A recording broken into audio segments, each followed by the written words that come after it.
everyone. Welcome to another episode, another edition, another learning experience, which we call Bible class. We welcome you here at Lebanon Baptist Church, 1501 West Marquette Road. You know what? You all do me one small favor. I know it's kind of crowded in here. If you all can just make sure you leave a little space, give a little elbow space. I know it's pew. Every pew is just about packed in here. God, y'all came out today. Good Lord, so many people here today. It's just woo. I ain't seen church this packed since the pandemic. Yes, Lord. But hey, Pastor, how you doing today? That's great. It's good to see you in the house of the Lord one more time. What a wonderful press service. I did hear a little bit of it, and if y'all didn't hear anything, Pastor say he mean business, and he really mean business. And if the pastor mean business, that means God had to unction him to what to do. And if he gave him the plan, and he's going to give the plan to us, it's time to get on board. I believe he told y'all this Sunday. I heard him. I remember it. Everybody was running, jumping up and down, screaming that it was crossover time, and God said we crossed over. I remember y'all was running around, the camera was shaking, everybody was jumping up and down, and KB Karen did y'all 2 flips in the church, and Sophia caught 3 Holy Ghosts, and hey, he told me I had some witnesses up here that was up in the building, and it was double portion time, and God qualified us, and he told us all that. And we just can't leave you there, for those that believe, it's our job to minister unto you. So if he said it was crossover time, the first thing that came to my mind was what we crossing over from. I don't want to say, hey, the sky is red. I'm going to say, yes, the sky is red. I need to know what we were crossing over from. So I was asking God, hey, God, what are we crossing over from? And the pastor gave us some definitions of what we crossed over from and why God deemed us crossover worthy. And one of the things he said was the fact that you didn't give up, the fact that you stayed consistent, the fact that you continue to push on. That's one of the reasons God qualifies you to enter into this crossover season, is because you did not give up. And let's back it up with the scripture. Let's turn to if you want, 2 Timothy, the 2nd chapter, and let's go for a second time. I'm like Minister Bradley. I would not be before you long. We go get into it. We go hit it, and we go get on up out of here. We go get up out of here. 2 Timothy, the 2nd chapter and the 21st verse. It says these words: if a man that I don't have my glasses, but I got a real nice print, so we good today. 2 Timothy, the 2nd chapter and the 21st verse. If a man therefore purge himself from these, he shall be a vessel unto honor, sanctified, and meet for the master's use, and prepared unto every good work. One of the reasons why we crossed over is because you are now set for the master's use. What we just heard in press service, you are now set for the master's use. What you heard on Sunday, you are now set for the master's use. You have been crossed over for the master's use. The difference is you're no longer doing it under your will, but you're doing it under God's will. He said, listen, you are qualified. You're qualified. And when God gave me this, I kid you not, my lessons be like, I feel like the Oracle from the Matrix. And when she told Neo, she said, you know what? It seems like when you come to me, I always got bad news. But it's not bad news. It's news to keep you on your feet.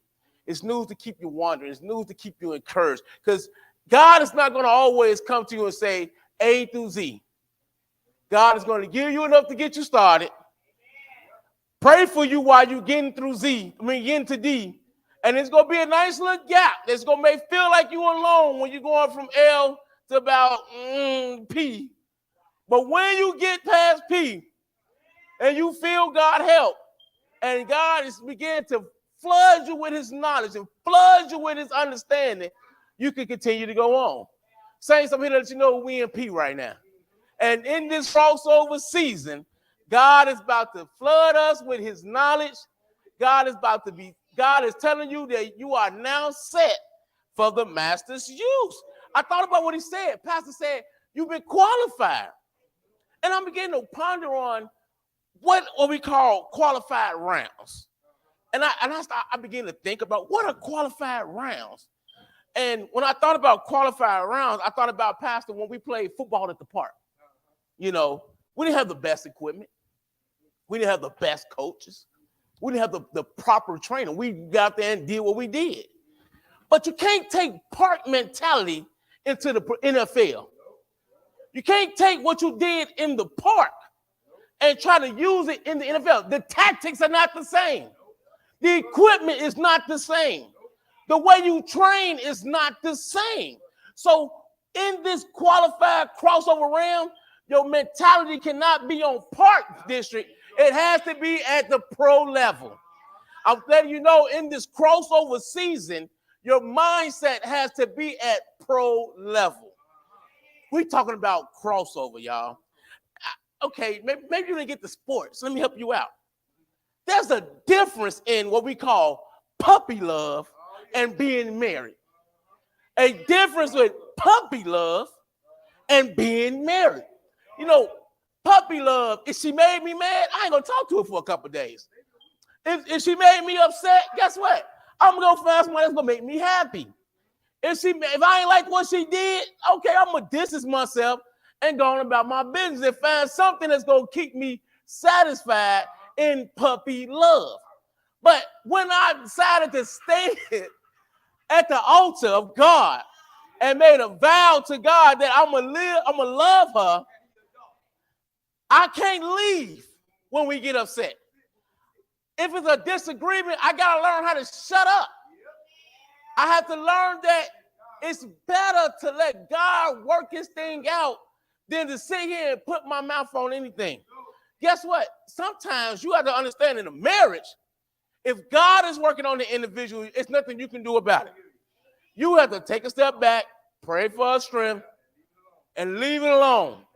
There's a difference between puppy love and marriage. I'm telling you that there's certain things you did when you were in the qualifying rounds that you cannot take over into the live action rounds or what we call the crossover round. You can't do that. Listen, when I was a deacon in training, there were certain things I had to learn. If I did not understand, it was not my position to make it fit for me.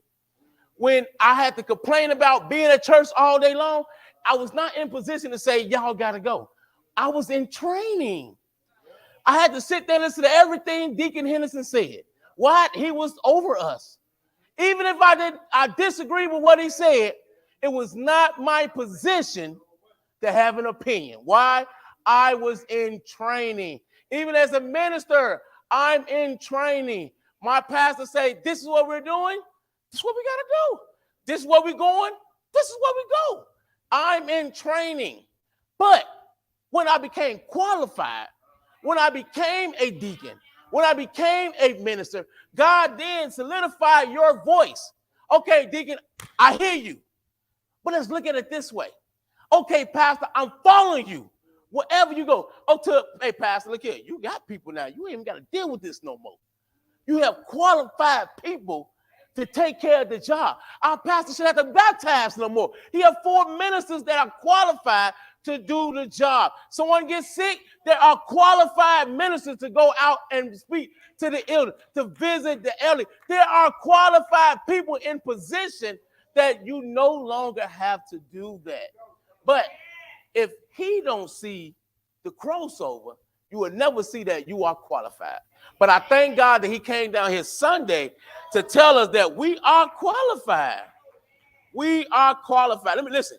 1 Corinthians, you ain't got to turn to it because we all know it. 1 Corinthians, the 13th chapter and 11th verse says, when I was a child, I thought as a child, I understood as a child, I talked as a child. But when I became a man, I put away childish things. When I became qualified, I stopped thinking as those who are not qualified. You have to understand that there's a level of patience, a level of understanding that you have to reach when you are qualified. I could take my mind back because those that are not qualified have no position to speak to those that are crossed over. But those who have been crossed over can go back and teach those that are still being qualified. I'm going to say it again. Those who have not been qualified, you cannot go to court and tell the judge how to do his job if you never took a step in law school. You can't do it. You can't do it. So you cannot go and tell someone who are crossed over that if you have never been qualified.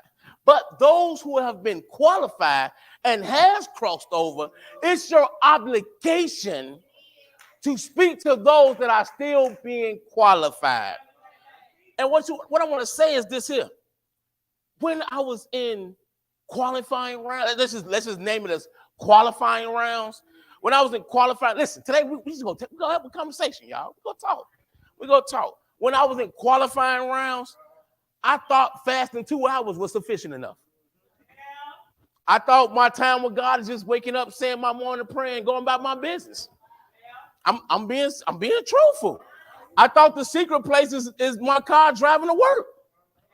I thought that, my giving was sufficient enough that I didn't have to give offering. I gave my tithes. These are things that you go through when you're in qualifying round. When you realize that what you gave last year matched what you're giving this year, that's qualifying round. Where's your level of elevation? Is God rendering anything unto you? If you are still doing the same things you did a year ago in ministry, you are still in qualifying round. If your studying has not increased, you're still in qualifying round. If your giving has not increased, you're still in qualifying round.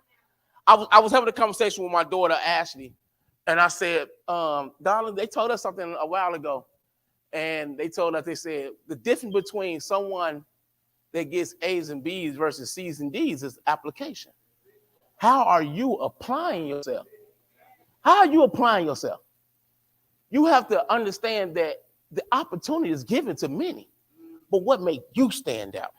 And what makes you stand out, when you find out what made you stand out, your elevation and your qualification begin to increase higher and higher.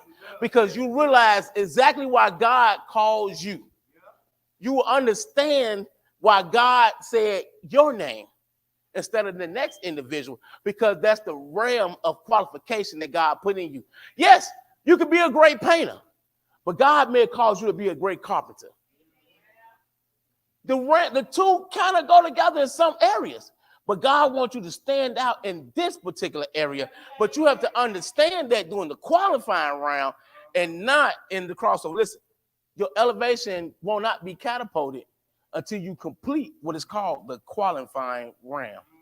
You cannot take qualifying mentality into the pros. You cannot take what you learned in Pee Wee and think that it's going to work in the major leagues. It won't work.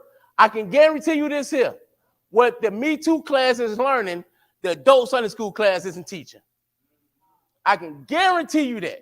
Well, what the Me Too's and adult Sunday school class is, that's what we call Sunday school here at Lebanon Baptist Church. You can catch that at 10:30 in the morning on a Sunday morning. Shameless plug. But I can guarantee you what they are feeding them is different than what the adult class is learning. Same Bible, different experiences. And the same thing that works with you in your household. You have to understand that while you were in qualifying round, there's a different elevation that needs to take place when you get to the pros. We heard our pastor say this before.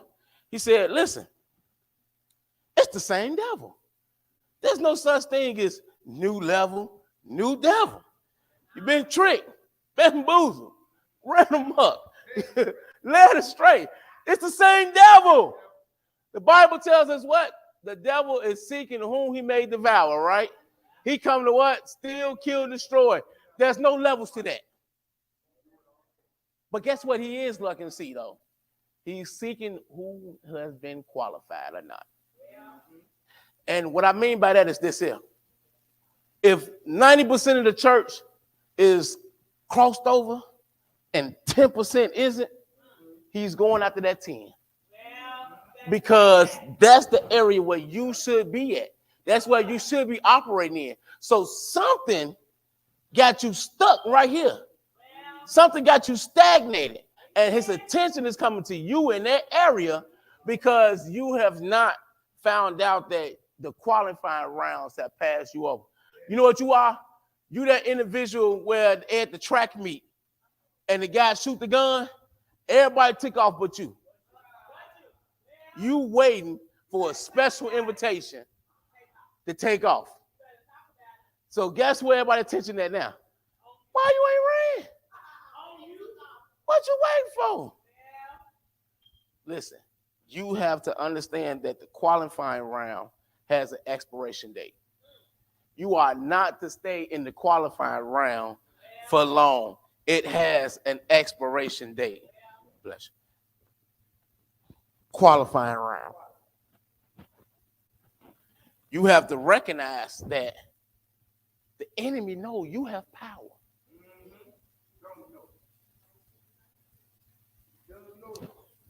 The enemy knows that you have power. But what's the use of having power if you don't know what season you're in? What's the use of having power if you don't know what season you're in? We was just cracking a joke outside with Pastor. You can have the fastest car in the world, but if you don't put your foot on the pedal, it's no use. It's no good. So if God said you crossed over, it's your job and opportunity is to begin to operate. I can guarantee you this here. Satan is looking to see who operating in their crossover. Who's operating in your crossover? Turn to Acts, the 19th chapter, New Testament. He waiting to see it. And I'm going to tell you right now, his recon work don't last long. It begins right away. What's this day? Wednesday? He already began his work. Let me tell you how he began his work. When you woke up that morning, he wanted to see how you operated. If you did the same thing you did last Monday, you ain't get it. You was in here just making a bunch of noise. You was in here shaking the foundation for nothing. Passing out for nothing.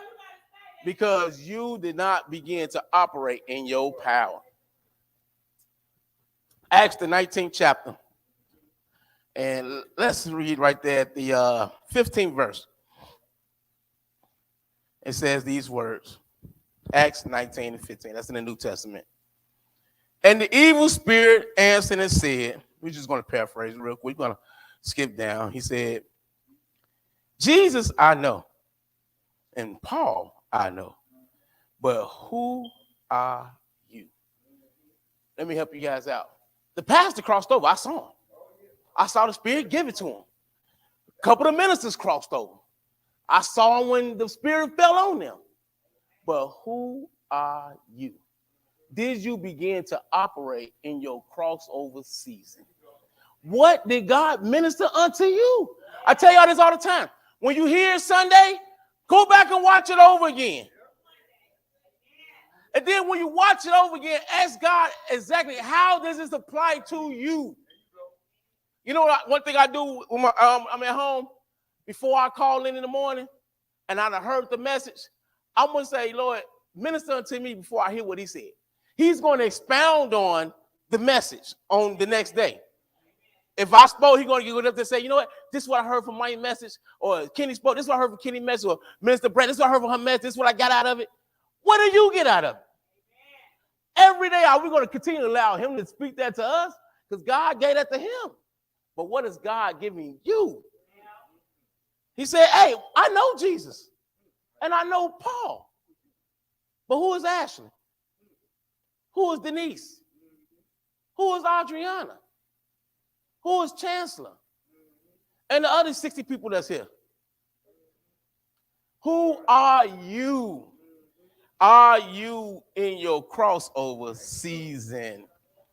Listen, in your crossover season, you have to understand that power has been given unto you. You heard me say this Sunday.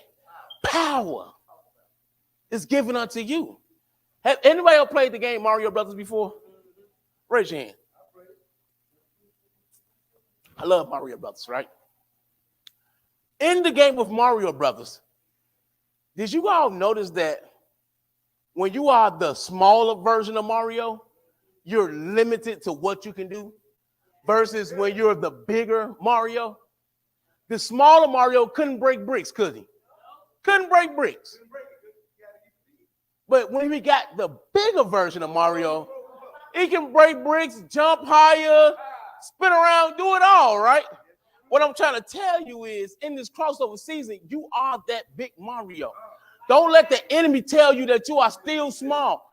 Change your mentality. You are qualified. You're qualified. Anything the enemy bring up to you, tell them I'm qualified. I'm qualified, baby. No, that ain't gonna work. I'm qualified. Listen, there's the difference in fasting and no fasting. There's a difference in serving and not serving. There's a difference in reading and not reading. There's a difference in praying and not praying. There's a difference in giving and not giving. There's a difference in tithing and not tithing. And there's a big difference in crossing over and not being qualified. You have to see this thing for what it is. Because if you don't recognize you have the power not going to recognize you. And guess what the enemy looking to see? Who possessing that power? You just heard it right there in Acts 19. I know them. But who are you? Just had to touch on the crossover a little bit. I wanted to dig into that. And then something else took place on Sunday. The pastor told us that we had some special visitors that came down to visit us. And I asked God, I say, I get why they came, but normally, Lord, when you're in the presence, you normally leave gifts. I can hear my late apostle always said these words. No, Bishop, you're not going to enter this and not bless us.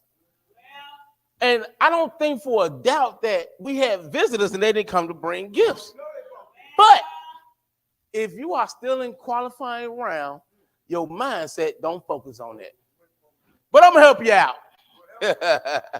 I'm going to help you out because God led me to somewhere. And he led me to 3 special people dealing with 3 special visitors.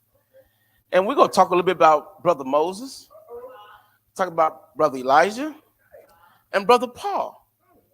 3 special people, right? 3 special people. You know, and what's significant about these 3 individuals is this here. Moses walked around with a rod, a staff, you know. Elijah kept the mantle. Y'all know what a mantle is? For those that don't know, a mantle is like, picture a thick poncho. Cover your head, it wrapped around you, you know, kept you covered, kept you warm, and, you know, all those good things, right? And Brother Paul was notorious for doing what? Writing letters. All right? Mantle, staff, letters. Keep that in your mind, all right? A mantle, a staff, and a letter writer. Moses had a staff, a rod, however you want to call it, right? And when I began to ask God, why did you lead me to Moses? And I thought about it. I said, well, when you was in qualifying round, you use what God gave you. You use your knowledge. You use everything that you knew that was in your power to do to get you to where you are. All right. And then it began to be the evidence of God's power. Your studying increased your knowledge. Then you begin to see how God elevated you in your studying. Your giving, the seed that you planted, God watered that seed, gave you knowledge and blessings off of that seed. So you begin to use what was in your hands to get what God had for you. And guess what? That's the same thing Moses did. He used that staff. Don't believe me? John. No, I'm sorry. Exodus. Let's go to Exodus first. Let's go to Exodus, the 7th chapter. That is the second book of the Bible. Can't miss it. The book of Exodus, the 7th chapter. Exodus 7. And let's begin reading. Let's go from 8 to 13. Exodus 7, 8 through 13. And the Lord spake unto Moses and Aaron, saying, when Pharaoh shall speak unto you, saying, show me a miracle, for you then you shall say unto Aaron, take thy rod and cast it before Pharaoh, and it shall become a serpent. And Moses and Aaron went unto Pharaoh, and they did so as the Lord had commanded. And Aaron cast down his rod before Pharaoh and before his servants, and it became a serpent. Then Pharaoh also called his wise and sorcerers. Now the magicians of Egypt, they also did like manner in their enchantments. So God used the Moses rod and turned it into a serpent. He used what was in his hands to show Pharaoh his power. Turn over to Exodus 14. Stay right there in the same book. Exodus 14. We're going to show you another example of God using Moses' staff. Exodus 14. Let's go around at 13 through 16. Exodus, same book, 14th chapter, and we'll begin at that 13th verse. And Moses said unto the people, fear ye not, stand still, see the salvation of the Lord, which he will show you today. For the Egyptians whom you seen today, you shall see them no more forever. The Lord shall fight for you, and ye shall hold your peace. And the Lord said unto Moses, wherefore criest thou unto me? Speak unto the children of Israel, that they may go forward. But lift up thy rod, his staff, and stretch forth thine hand over the sea, and divide it. And the children of Israel shall go on dry ground through the midst of the sea. God told Moses, stretch forth his rod, and that which he had in his hand, he will part the Red Sea. God took what you had in your hand, allowed the power to come through what was in your hands, and parted the Red Sea. Okay, follow me there. Let's go over to John, the 2nd chapter, New Testament. If you couldn't get with Brother Moses, let's get with what Jesus said. Let's talk about the Lord. Very familiar passage of scripture, John 2. I'm gonna skip down, so just follow along with me. It's a nice little passage. And beginning at the first verse, I'm gonna do some skipping. And at the third day, there was a marriage in Cana in Galilee, and the mother of Jesus was there. And she told the disciples, whatever they know, what they made at the wedding, that they ran out of wine. And they went to say, Jesus said unto her, they have no wine. Jesus said unto her, woman, what have I to do with thee? Mine hour is not yet come. And then the mother of Jesus, she said, whatever he said to y'all, do it. And then they said, Jesus said unto them, verse 7, fill the water pots with water. And they filled them with up to the brim. And he said unto them, draw out now and bear unto the governor of the feast. Jesus took the water pots that was filled with water, what was in their hands, and performed the miracle. So God took what was in their hands, and all three examples we just showed you, and transformed the power unto you. The qualifying round, God used what was in your hands to show you his power. He used what was in your hands to show you his power. He used your seed to show you his power. He used the book that you are reading, the Bible, to show you his power. He used your walk, your studying, your learning, your meditation to show you his power. Those are some of the things you learn in your qualifying realm to show you his power. That was some of the importance of the staff that we use when we're talking about Brother Moses right there.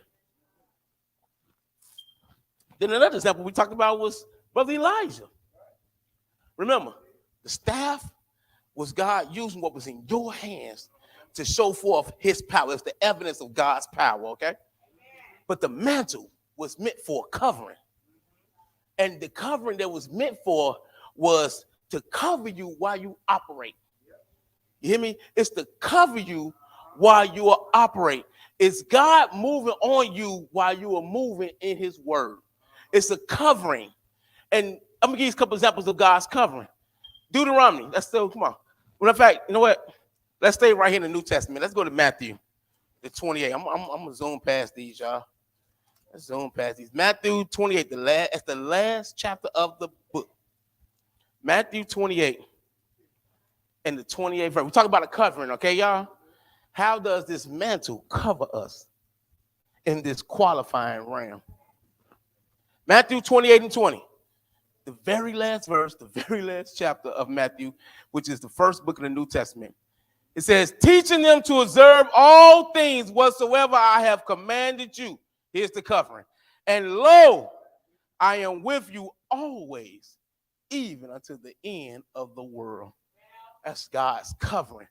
Deuteronomy, the 5th book of the first of the Old Testament, the 31st chapter, speaking about God's covering, and the 6th verse. Deuteronomy 31:6 says these verses. Be strong and of good courage. Fear not, nor be afraid of them. For the Lord thy God, it is he that goeth with thee, and will not fail thee, nor forsake thee. That's God's covering. I'm letting you know I am with you. I will go with you, and I will not fail you. Psalms 91, 91st division of Psalms. And that first and second verse, very, very familiar passage.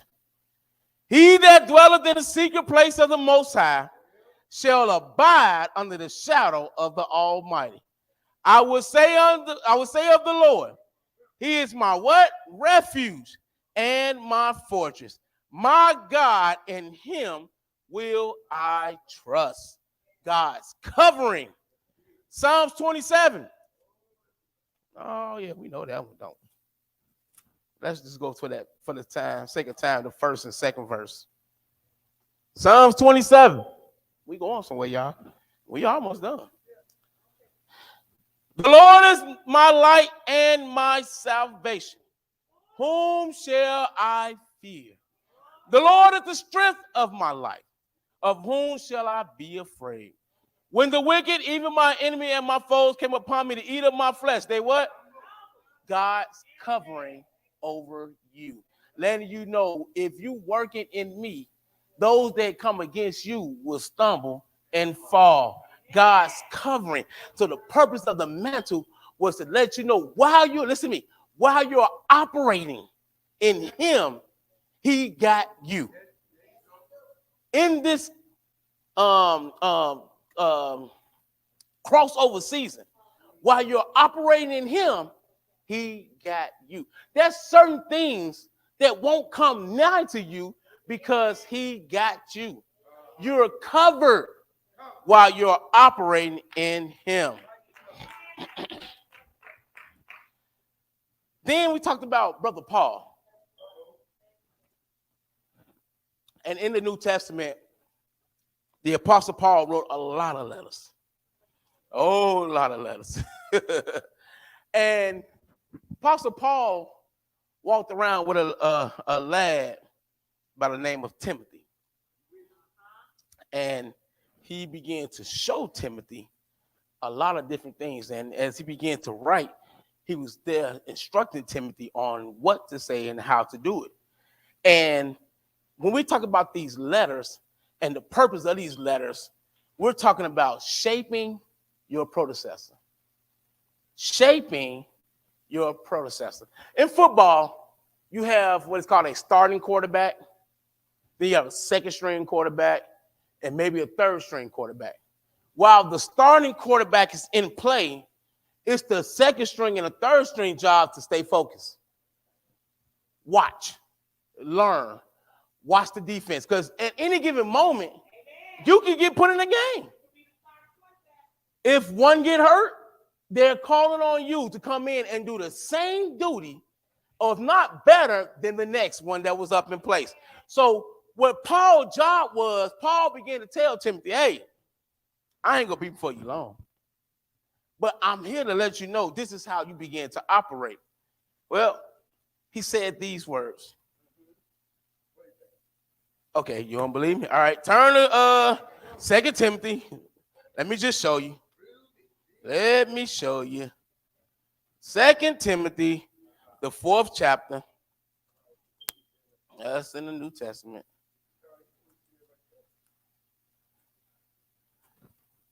I'm just going to show it to you. 2 Timothy 4. And that 7th verse. That's what he said, Pastor. He said, hey, brother, I fought the good fight. I ran my course. I finished my course. I have kept the faith. In other words, he said, I done this.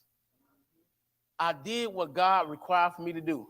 And now it's time for you to take over.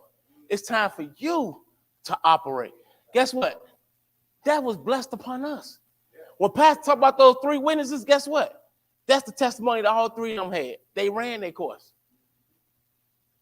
They fought the good fight. And they came down to bear witness of the crossover. So now, if they came to bear witness, what operation has been put in place for you? What task has been put in place for you? What duties did they come to put in place? I told you, they came to give gifts. And when I thought about the letters was for shaping the predecessor, I thought what God took to my attention was every time we sat here on Sundays and Wednesdays and heard our late apostles say, my son, get this. Never forget this. Pay attention to this. Never forget this, son. Listen to this, son. Son, as long as you hear, do this, son. He was shaping his predecessor. He was shaping him. He was letting him know, hey, when you come against this, this is what you should do. Son, when he became ordained as a minister, he told us all to believe, you got to understand, you preaching to God and his children, regardless of who out there, you got a job to do. He was shaping his predecessor. And that's our job, to make sure that what God gave you, who are you leaving it for? Who are you blessing? Listen, those letters that Paul wrote was for certain people, certain groups, certain churches, to let them know that God see you. God see you operating. Change this and continue to work in the glory of God. He began to shape them and began to shape Timothy for the job that was done. And the question I want to ask you is this here. When you leave here, and you are going to leave here, is the work you've done, will God grant you permission to go visit?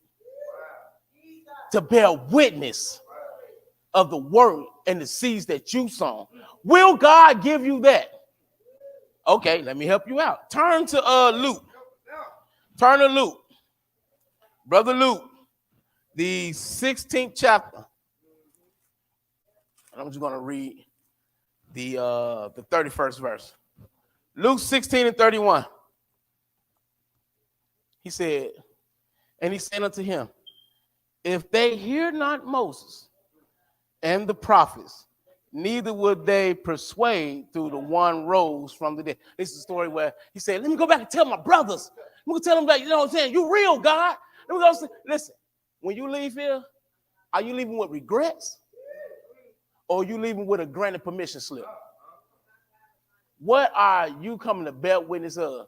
Are you bearing witness of the seeds you sown that was corrupted?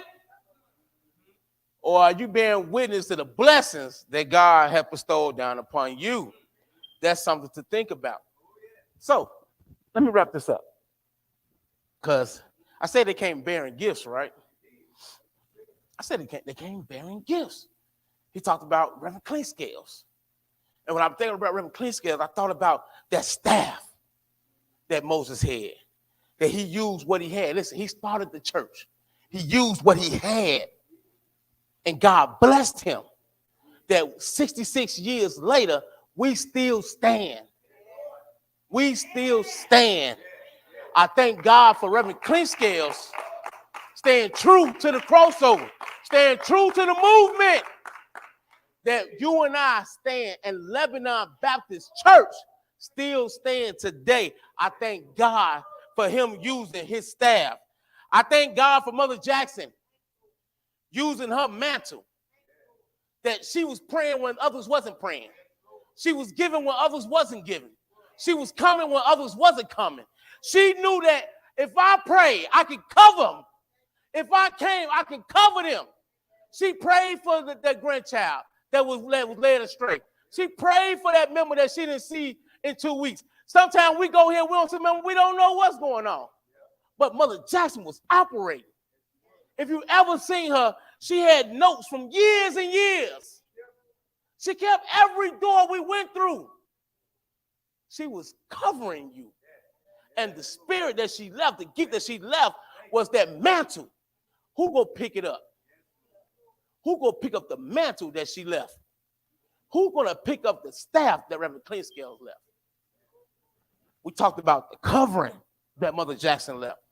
And we talked about the apostle. And he came to give us the blessings to continue to go on.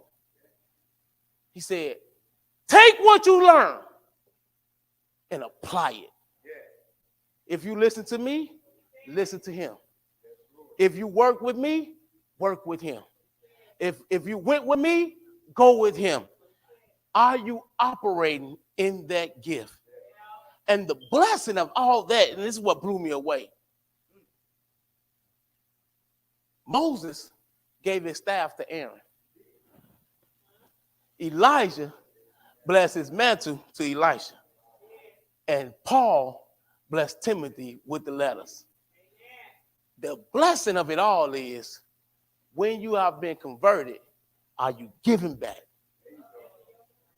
Are you giving back? That's the seed that was sown. Are you giving back? Who under you is willing and waiting to operate? Is the life you living encouraging someone else to step in the gap? Who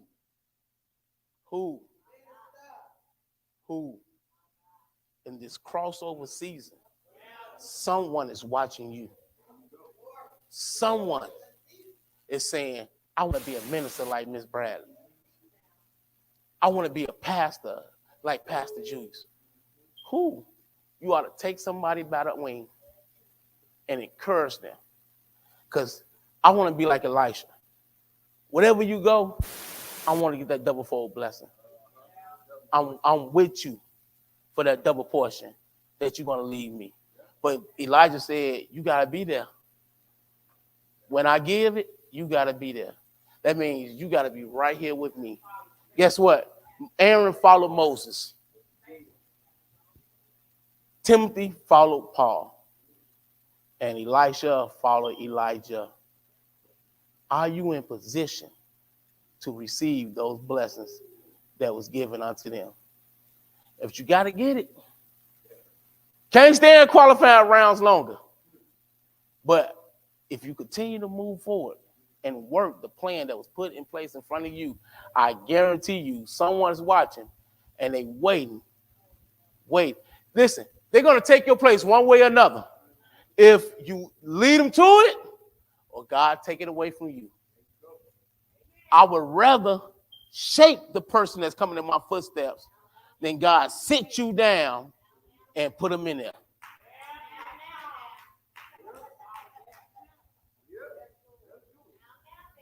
Because guess what?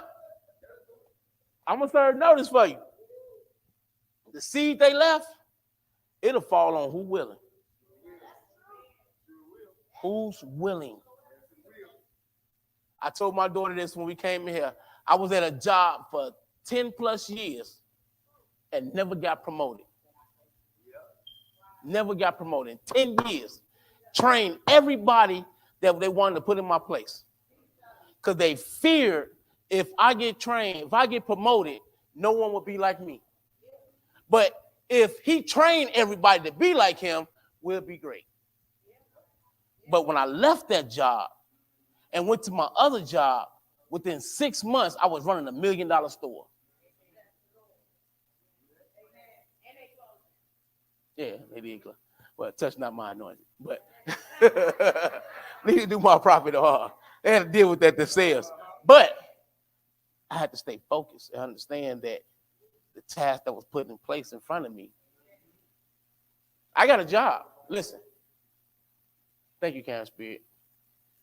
Who in heaven smiling down upon you? I just heard the Spirit say that. Who in heaven smiling down upon you? Right there on that window, my Father. Is he looking down saying, I'm proud of you? Or is the people in heaven still praying mercy prayers on you? That's something to think about. That's something to think about. Are they still praying? Are they gathering together saying, have mercy on him? Or they in heaven thanking God for the life you living? Is Ree Henderson happy? Is Mother Jackson happy? Is Shirley happy? Is Julius happy? Or are they saying, Lord, give him another chance? But I know they're happy for us. We crossed over. We have been qualified. And since you've been qualified, it's your job to shape somebody else. Touch somebody's life. Give to them what was given unto you. We thank you all for tuning in. We thank you for listening. We thank you for watching. And it's our prayer that something has been said. Listen, it's okay if you're in qualifying rounds. Just don't stay there. Don't stay there. Find out how to get out. Find someone who was once in those realms and got out. Everyone that's in prison that went through a similar situation linked up with someone that got out. I want to find out how I got out. And the thing that I did, I'm sorry, thank you, Cash Spirit. The thing I did differently from one job to the next, I hung around the boss the most. Because when her boss came around, he thought I was somebody. I never went through a manager course. I never became assistant manager. But he called me on the phone and said, I need you to become a manager. Just like that. Just like that. I applied myself. So when the opportunity came, I walked in them shoes. Guess what? Even if I wasn't qualified, he thought I was qualified. I looked the part. I acted the part. And God will do the same thing for you. But guess what? You got to be in a place and you got to follow the right people. Guess what? They said, I know Paul. I know Jesus. But who are you? He knew him because they walked and operated in the way Jesus did. But are you doing the same thing? God bless you. We love you. And may heaven continue to smile down upon you.